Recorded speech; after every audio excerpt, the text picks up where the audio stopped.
Sejarah Kasunanan Surakarta tidak dapat dipisahkan dari campur tangan Foch, perusahaan dagang Belanda yang perlahan berubah menjadi kekuatan politik di Jawa. Tapi, pernahkah kalian bertanya, mengapa seorang raja Jawa yang begitu berkuasa justru meminta bantuan pada bangsa asing? Jawabannya, dimulai dari masa setelah wafatnya Sultan Agung. Kerajaan Mataram Islam, yang dulunya begitu kuat dan disegani, kini mulai terpecah belah oleh konflik suksesi yang tiada henti, perebutan takhta, persaingan sengit antar pangeran, dan berbagai pemberontakan di daerah membuat stabilitas istana goyah. Bisa dibilang, kondisi internal keraton saat itu sedang carut-marut. Nah, dalam situasi yang serba genting, itulah Foch hadir sebagai pihak ketiga yang menawarkan bantuan militer dan dukungan politik. Bagi para Raja Mataram yang sedang terancam, tawaran Foch ini tampak seperti satu-satunya jalan keluar untuk mempertahankan kekuasaan. Tanpa bantuan company, mereka bisa saja digulingkan oleh pesaing dari dalam keraton sendiri atau dari pemberontakan daerah. Selain perang saudara, Mataram juga menghadapi perlawanan dari daerah-daerah pesisir dan bekas wilayah taklukannya. Celakanya, daerah pelabuhan yang vital ini sudah lebih dulu dikuasai oleh Foch.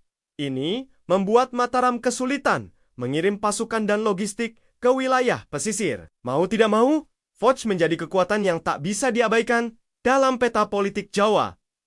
Saat itu, puncak dari ketergantungan ini terjadi setelah Perjanjian Giyanti pada tahun ke-1755.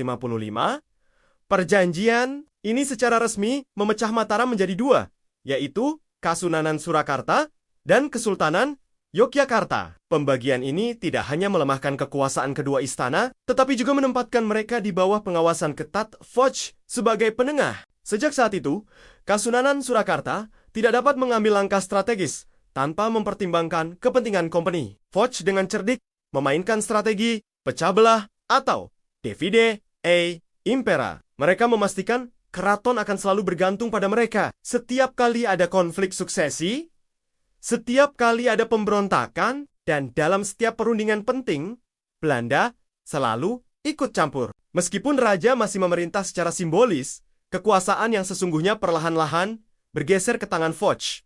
Jadi, keputusan Raja Kasunanan Surakarta untuk meminta bantuan Foch bukanlah semata karena kelemahan pribadi. Ini adalah akibat dari himpitan, tekanan politik, militer, dan kebutuhan mendesak untuk mempertahankan takhta di tengah dunia yang sedang berubah dengan cepat. Pertolongan Foch memang berhasil menenangkan situasi untuk sementara waktu. Namun, harga yang harus dibayar ternyata jauh lebih mahal.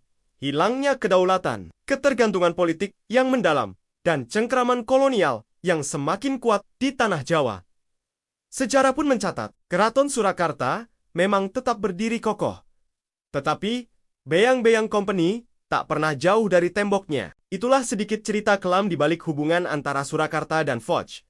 Jangan lupa subscribe untuk konten sejarah menarik lainnya. Terima kasih sudah menonton.